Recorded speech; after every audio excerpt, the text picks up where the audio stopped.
I had an accident. You had an accident? What does that mean? You!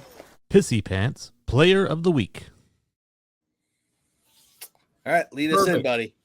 All of Philadelphia. Every single one of you. I hope you're pissed off. Except for JC, sorry. Okay. Nice asterisk. All of them except for JC. I hope you're pissed off. You just blew a 21-point lead to a Cowboys team that you had no business losing to. Go Cowboys. I'm done. I love that. Bahookie, go for it, because yours is also an Eagle, isn't it? It is indeed. Not one that normally gets put up here, but Saquon Barkley. 10 carries, 22 yards, crucial fumble lost. He did go 7 of 8 receiving for 52 yards, but just abysmal rushing the football. He's fallen pretty far this year. He was in the MVP conversation all of last year. He's number 14 ranked running back this year in fantasy. It is worth noting that yards before contact has dropped from like 3.8 to 2.3 this year. So I think that's also to a certain degree an indictment on Philly's O-line. But you're looking for a little bit more than that from your best player against one of your arch rivals. For sure. No, I agree. Louie, go for it. Yeah, my Pissy Pants player is the opposite, the antithesis of your Matthew Stafford take, and that's Bryce Young. Okay, out on this guy, it feels like every other week you get an opportunity to get a win here against the banged up Niners defense without their 2 best defensive players. Just can't get the job done. You get multiple takeaways from the defense. You put up hardly any points in a primetime matchup. It's just a bad look. Like, I know that Rico Dowdle's slowed down and the run game really isn't moving the way you want it to, but he's just not playing well. And, this is the biggest thing we talk about with Bryce Young all the time is that he just is inconsistent. Like, you can't have a great game and then have a horrible game. And now they're going to go match up, I think, this Sunday against the Rams, right? That's not a gimme. And so you watch the Bucks drop a game and you think, okay, there's a little pressure.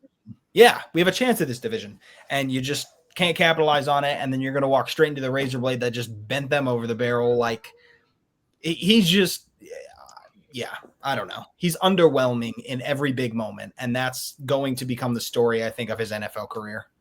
Brock Purdy was trying to throw that, like, hand it to them. He was trying to hand that game away, hand it to him. And he couldn't do it. Like, they couldn't.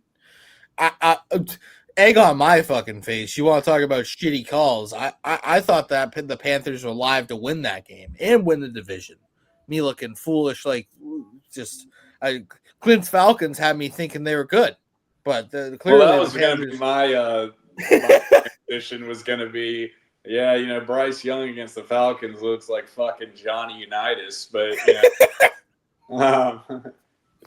no, I mean, all joking aside, the difference between his stats against us versus other teams is Jekyll and Hyde. And I had a good hate watch last night, but I'm still burnt up from him throwing 448 yards on our head He set the franchise passing record. Like, how do you do that one week and then the next week come out and look just absolutely inept? Like, you cannot handle being an NFL quarterback. You play the Falcons opposite of Zach Robinson's led offense, and you play Kyle Shanahan and Robert Saleh, and that's kind of how that happens. And, unlike being prime time, he plays us on the 1 o'clock slot that's only local. Yeah. No pressure.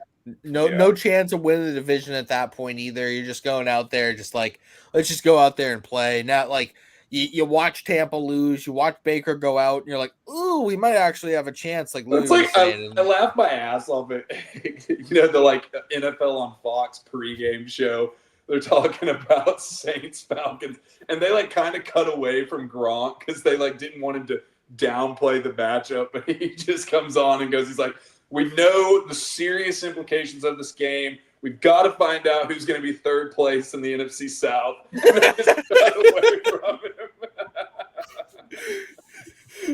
like, Gronk, dude, come on, man. Like, that's awesome. They're like, hey, all right. Gronk, say something nice about the Falcons. And he's like, I think I had a couple touchdowns on them once upon a time. You're like, okay, Gronk, that's enough. All right, cool. Dude, say what you want about Gronk, but he never spent a dime of his playing money while he played. And, like, that dude's got he's breaded up. Like, oh, my goodness gracious. Like, you'd think he'd be dumb buying, like, jewelry, cars, and a bunch of other shit, wasting his money, but he never spent a penny of that bread. So, wow, he's doing well. Clint, how about you give us your Pissy Pants players? Yeah, Gronk not spending any, of his bread, but Justin Jefferson having diamond chains on to go have 4 catches for 48 yards against, an arch rival in Green Bay, losing 6-23. And you could kind of pair J.J. McCarthy into this. But, I think the Pissy Pants really added to it as well because, at this point, the body language on Jefferson, him slamming his helmet and shit like that, he's definitely over it. There's definitely got to be somebody that's got some remorse in terms of Sam Darnold not being there anymore. But, I'm not a fantasy guy. But just to even speak on the fantasy, it's like I hadn't heard anybody talk about him all year. And I go and pull it up. I couldn't believe he was 13th in terms of receivers for him to have been a unanimous. It was the Carson Wentz weeks, man. Like, it was literally the Carson Wentz weeks that propped him up this season. Otherwise, he'd be, like, outside the top 24.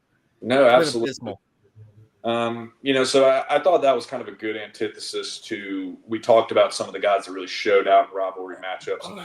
We talked about an Amon-Ra. We talked about a Pickens. We talked about et cetera, et cetera.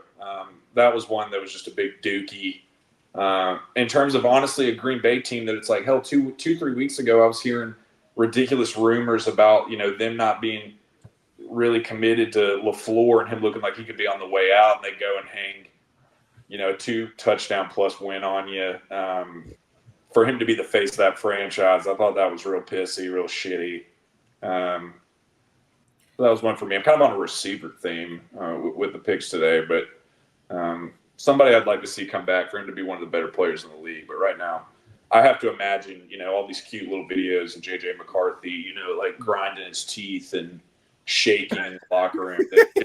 Like to, club him. So – hold on. Would you guys like to see my recreation of J.J. McCarthy's postgame speech? He's like, yeah. The beast. I can't hold it back. That's what he does in the locker room after each game. Homie should just, like, try and focus. Did I capture it well? No, it was great.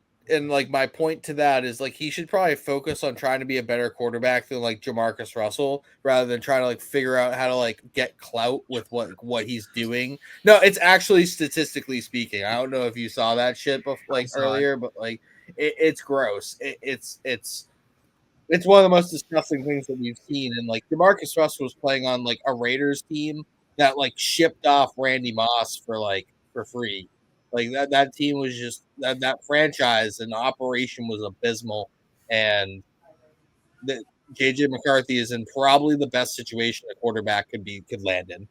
So he's not a rookie, guys. He was drafted last year. He had the whole year with a clipboard to understand the offense and figure out like how to play within the system. A system, by the way, that we've all said is very good quarterback. So, yeah. But, hey, he won a damn good high school state championship if you hadn't heard.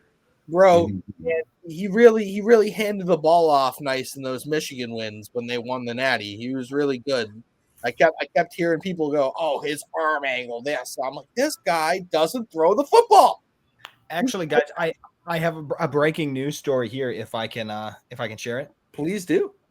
Rumor has it that the Vikings are planning to strongly participate in GameStop's trade-in anything day, and they packaged J.J. McCarthy along with an old sock to try and get $5.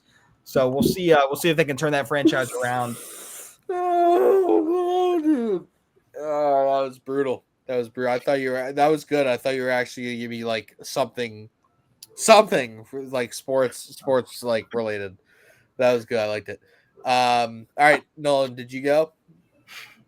I did, yeah. Remember, I started us off with Philly. Yeah. You All flipped off. Well, let's gave get the bird into to it. the bird. Thanksgiving Day. I didn't go yet. Yeah. I have to Okay. go. We got to move. Real quick. Mine's Kyler Murray. He's playing COD, one of the worst CODs ever. Jacoby Brissett's taken over, and like this offense actually looks capable.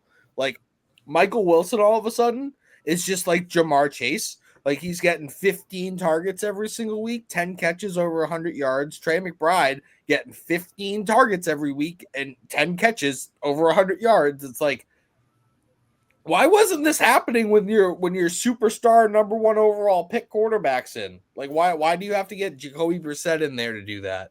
So, like, in order, what the hell is wrong with that dude? I just think he has massive egg on his face for how this Cardinals offense looks without him, pretty much.